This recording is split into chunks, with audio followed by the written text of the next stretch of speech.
အလေရဲဟာရိုင်နေပြီးတော့ဘေးအင်းထိကုန်ပြီဒီဟာလေးကတော့မြေကြီးတွေအပ်လာဟုတ်တယ်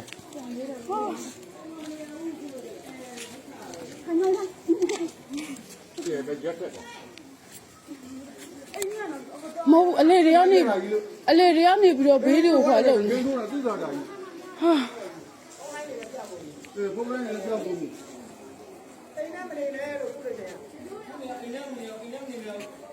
အိမ်နဲ့မင်းတို့ဘယ်ရောက်လဲအိမ်မတက်နေရတယ်ကိုရတယ်အိမ်ထဲနေရတယ်ယူကြီးတော့အဲ့ဒါအကြောင်းလည်းပဲမှာထဲအောင်ဒူဒီလား